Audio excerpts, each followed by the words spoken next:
इसी बीच बड़ी खबर रायपुर से आ रही है। निजी स्कूल की पुस्तकों की किल्लत अब देखने को मिल रही है। प्राइवेट स्कूल संघ ने धरना प्रदर्शन किया है।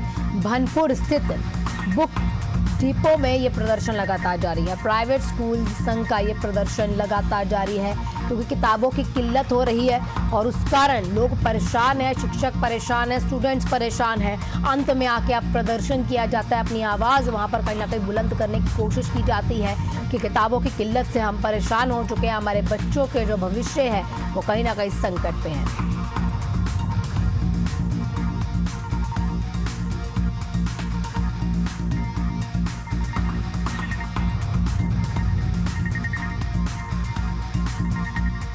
हमारे साथ हमारे सहयोगी इम्तियाज जुड़े हुए हैं अधिक जानकारी के साथ। इम्तियाज, थोड़ा समझाइए, जो तस्वीरें हम देख रहे हैं किताबों की किल्लत के समझ नहीं आ रही, क्योंकि प्रदर्शन भी दिख रहा है, एक और बहुत सारी किताबें भी दिख रही हैं अंधेरे में क्योंकि वो किताबें छांटी भी जा रही हैं। थोड़ा समझाइए हो क्या रहा है। देखिए, हो ये रहा है कि जो भी प्राइवेट स्कूल है उनको पुस्तकें देनी है और पाठ्य पुस्तक निगम के द्वारा ये पुस्तकें दी जा रही है। लेकिन इस बार जो है अनियमितता रोकने के लिए स्कैनिंग की जा रही है और सभी जो पुस्तक हैं उनमें स्कैनर लगाया गया और सभी को स्कैनिंग के माध्यम से पुस्तकें दी जा रही है। अलग अलग दिन जो है अलग अलग जिलों के स्कूल संचालकों को बुलाया जा रहा है और वो बाजब्ता खुद आ रहे हैं यहाँ और स्कैनिंग करके उनके टीचर, उनके संचालक जो हैं निजी स्कूलों के, वो आ रहे हैं और अपने से खुद से स्कैनिंग कर रहे हैं। पहले ऐसा होता था कि ये पुस्तक खुद वहां पहुंचाते थे और निजी स्कूलों में बांट देते थे, लेकिन इस बार उनको बुलाया जा रहा है और पाठ्य पुस्तक निगम के द्वारा यहां से पुस्तकें दी जा रही है। इस वक्त मैं भनपुरी में हूं और ये जो संचालक हैं और प्राइवेट स्कूल संघ के जो अधिकारी हैं, पदाधिकारी हैं, वो यहाँ मौजूद हैं और जो है कहीं न कहीं जो प्रदर्शन कर रहे हैं और ये कह रहे हैं कि हमको खासा परेशानी हो रही है क्योंकि इनको खुद पुस्तक स्कैनिंग करना पड़ रहा है और अगर एक स्कूल में 1000 बच्चे हैं तो उनको 6000 पुस्तकों का जो है स्कैनिंग करना पड़ रहा है, तो काफी समय भी लग रहा है और पूरा स्कूल जो है यहाँ पहुंच चुका है। उनके शिक्षक और उनके जो डायरेक्टर हैं वो यहाँ तक आ रहे हैं और ये काम कर रहे हैं। पहले हम बातचीत करेंगे, उसके बाद आपको दिखाएंगे क्योंकि यहाँ स्टॉक जो है बहुत है, लेकिन इनको स्कैनिंग में परेशानी हो रही है और उसमें दिक्कतें आ रही है क्योंकि वो स्कैनिंग स्लो भी हो रही है जिसके कारण से परेशानी आ रही है। यहाँ संघ के लोग हैं, हम बातचीत करते हैं। पहले किस तरीके से आप लोगों को परेशानी जा रही है? एक तो सही किया गया है सरकार के द्वारा कि इस बार अनियमितता ना हो तो स्कैनिंग की जा रही है। पहले क्या होता था, पुस्तकें तो पहुंचा दिया जाता था और पुस्तकें कबाड़ में चली जाती थी, लेकिन अब जो स्कैनिंग करने को बोला गया है, किस तरीके से परेशानी आ रही है और क्या हो रहा है जिसके लिए आप लोग प्रदर्शन कर रहे हैं? उद्देश्य बहुत अच्छा है लेकिन तरीका बहुत गलत है। जहां से पाठ्य पुस्तकें अगर बाजार में कबाड़ में पहुंची थी तो उसके पीछे 2 जिला शिक्षा अधिकारियों को निलंबित किया गया था। निजी विद्यालय से कोई भी पुस्तक बाजार या मार्केट में नहीं पहुंची। कारण है क्योंकि हमको पुस्तक बच्चों को देनी है तो बिना पुस्तक हम पढ़ाएंगे कैसे। रही बात है बारकोड की, तो बारकोड के लिए हम करने को तैयार है, लेकिन हम स्कूल में करेंगे। जब शासकीय विद्यालयों को पुस्तक उनके स्थान में पहुंचा के दिया, संकुल में, जिला नहीं संकुल में, और हमको विगत वर्ष में जिला स्तर पर पदाय किया गया था। जिला स्तर की व्यवस्था को बंद कर दिया गया। डिपो हमको बुलाया गया है अंबिकापुर, रायगढ़, बिलासपुर, रायपुर, बस्तर और आपका एक राजनांदगांव। अब इन 6 डिपो से छत्तीसगढ़ के सभी जिलों को 3 से 4 दिन के अंदर में एक डेट दिया गया है और उनको बोला जा रहा है कि यही पुस्तक को स्कैन करके आपको प्रदाय किया जाएगा। पुस्तक को स्कैन करने में दिक्कत हो रही है कि एक साथ पुस्तकें रहने से बारकोड में समस्या आ रही है, स्कैन नहीं हो रहा है, तो उसमें जो डिजिट फॉर्म है उसको अपन अंकित करके स्कैन करने की कोशिश करते हैं तो किसी और स्कूल का पुस्तक को दर्शाता है। हमको बताइए, एक एक पुस्तक को स्कैनिंग करना पड़ रहा है कि क्या करना पड़ रहा है? कोई बंडल है? एक एक पुस्तक को 2 बार स्कैनिंग करवाना है। एक पुस्तक को 2 बार। एक जिले में मिनिमम औसत 250 निजी विद्यालय होते हैं। आप खुद कैलकुलेशन कर लीजिए, सिर्फ अगर उनको 5 मिनट का समय दिया जाए तो 20 घंटे लगेंगे एक जिले के लिए। सिर्फ हमको ये देना है कि हमारे पास कितनी पुस्तकें चाहिए, तो पुस्तक को निकालना, स्कैन करने के लिए तो कम से कम 15 दिन लगेगा, जो कि शासकीय स्कूल में अभी भी चल रहा है। एक भी शासकीय स्कूल ऐसा नहीं होगा जिसमें सभी पुस्तकें स्कैन की जा चुकी होंगी, जबकि 15 दिन पहले उनको पुस्तक दिया जा चुका है। मतलब आपका आरोप है कि शासकीय स्कूलों में पहुंचा दिया गया और हमको आना पड़ रहा है।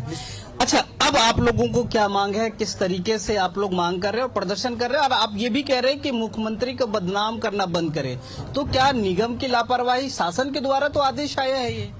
जी, इस संबंध में हम लोगों ने मुख्यमंत्री जी से अनुरोध किया था। मुख्यमंत्री जी ने स्वीकार करके उस समय निगम को निर्देशित भी किया था, मगर सिर्फ एक अधिकारी की हठधर्मिता के चलते हम लगातार निगम के संपर्क में हैं। मगर उनका ये कहना है कि आपको यहीं से स्कैन करके लेके जाना पड़ेगा। फिर 2 दिन पहले जब उनसे बात हुई तो वो बोले ठीक है, 1-2 दिन देखते हैं, अगर कुछ तकलीफ आएगी तो हम उस चीज का निराकरण करेंगे। आज भी हमने बात की, मगर वो कुछ भी समझने के लिए तैयार नहीं है। उनका कहना है यहीं से आपको स्कैन करके ले जाना होगा। आप देखेंगे यहाँ स्कूल संचालक आए हैं, एक स्कूल को 3 दिन लग रहा है, 3 दिन एक स्कूल को लग रहा है स्कैन करने के लिए। कल गरियाबंद जिले को बुलाया गया था, गरियाबंद आज कांकेर जिले को आना था, तो कांकेर जिले को रात को मना किया गया कि आप लोग आप मत आइए। कुछ को सूचना हुई, कुछ को नहीं हुई। कांकेर जिले वाले आ गए, उनको बोले अभी आपको नहीं मिलेगा, आपको 10 दिन बाद देंगे। कल जिस जिले को बुलाना है उनको मना किया जा रहा है, आप मत आओ। एक जिले को पुस्तक देने में इनको 4 दिन 5 दिन लग रहा है, तो अगर 33 जिलों को पुस्तक देना है तो इनको 2 महीना खाली पुस्तक वितरण में लग जाएगा। तो बच्चों को परेशानी हो रही है, शिक्षक यहाँ आ रहे हैं, तो पाठ्य में जो है जो पाठ्यक्रम है वो भी बाधित हो रहा है। आप कहाँ से पहुंचे? मैं कांकेर से आया हूँ। क्या कहा गया है, और अब जो है कांकेर वाले को मना किया गया है, तो कब मना किया गया था? लेकिन आप तो यहाँ पहुंच चुके हैं, किताब दिया गया है। तो मालूम नहीं था, हम लोग यहाँ पे आ चुके हैं और हम लोग को बोला जा रहा है कि आप लोग 11 तारीख को आइए बुक लेने के लिए। तो हम लोग क्या पूरा सामान व्यवस्था करके हम लोग आए थे, तब आज हम लोग को ऐसे वापस जाना पड़ेगा। फिर कांकेर लौटना पड़ेगा और फिर अगले दिन बुलाया जाएगा। चलिए, कुछ तस्वीरें आपको आना मैं दिखाता हूं कि कैसे ये स्कैनिंग कर रहे हैं, और ये जितने भी दिख रहे हैं वो सभी स्कूल के टीचर हैं जो यहाँ आए हैं और एक एक पुस्तक आपको स्कैनिंग करते दिख रहे होंगे। ये आप देखिए, एक एक पुस्तक जो है वो स्कैनिंग कर रहे हैं, और इनका कहना है कि एक पुस्तक को 2 बार स्कैनिंग करना पड़ रहा है। मामला ये है कि सरकार ने ये कहा था कि अनियमितता ना हो, इसके लिए ये बारकोड लगाया गया है, और ये बाज़ाब्ता सही चीज की गई थी, क्योंकि पिछले बार जो है कई पुस्तक जो है कबाड़ में मिले थे। हम अंदर आपको लेके चलेंगे, कैमरा पर्सन आए, थोड़ा सा जर्क होगा, लेकिन मैं अंदर पुस्तक दिखाऊंगा कि किस तरीके से यहाँ ये पाठ्य पुस्तक निगम का जो है गोदाम है, यहाँ से पुस्तकें निकल कर जा रहे हैं। हम इनका भी पक्ष जान लेते हैं, आखिर ये आंदोलन जो कर रहे हैं वो किस लिए कर रहे हैं। भैया थोड़ा सा आप खड़ा होंगे, थोड़ा सा आप बातचीत कर लीजिए, क्योंकि आपका पक्ष भी जाना जरूरी है। आप नाम बता दीजिए और पाठ्य पुस्तक निगम के कौन से अधिकारी हैं वो बताइए। डिकेश पटेल, महाप्रबंधक पाठ्य पुस्तक निगम से। महाप्रबंधक है। ये आरोप जो लगा रहे हैं, कितना सच्चाई है, कितना दिन लग रहा है बांटने में, और एक एक पुस्तक को स्कैनिंग करने में कितना समय लग रहा है? ये इस साल हमने पहली बार ये प्रक्रिया अपनाई है, और स्कैन करने में मुश्किल से 25 से 30 सेकंड लग रहे हैं। और कुछ किताबों में तकनीकी त्रुटि वैसे नहीं हो पा रहा, उसके लिए हम तकनीकी सुविधाएं उपलब्ध करा रहे हैं। क्या बारकोड जो किताब में है वो क्लियर है? अधिकांश पुस्तकों क्लियर है, और हमने जो संकुलन पुस्तकें दी है उसमें भी हमने 80% स्कैनिंग करा ली है। तो स्कैनिंग की समस्या, कुछ तकनीकी समस्या हो सकती है, लेकिन स्पष्ट है और स्कैनिंग भी हो रही है। अब कुछ वैकल्पिक व्यवस्था सोच रहे हैं आप लोग? ये लोग आंदोलन कर रहे हैं, इनका कहना है कि लगातार परेशानी हो रही है, दूर दराज से लोग पहुंच रहे हैं। प्रसाद जी इधर भी दिखाते रहे, हम लोग बात करते रहेंगे। तो अब क्या आप लोग वैकल्पिक व्यवस्था? अभी चूंकि ये शासन का आदेश है और कार्यकारिणी के अनुमोदन के उपरांत ही ये व्यवस्था लाई गई है, तो जब तक वो आदेश चेंज होगा तब तक इसी प्रक्रिया से ही पुस्तक वितरण किया जाएगा। अच्छा, ये व्यवस्था जो लाई गई थी किस लिए लाई गई है, और क्या अभी जो फुलफिल? बिल्कुल इम्तियाज, कहीं ना कहीं दिक्कतों का सामना करना पड़ रहा है। आप बातचीत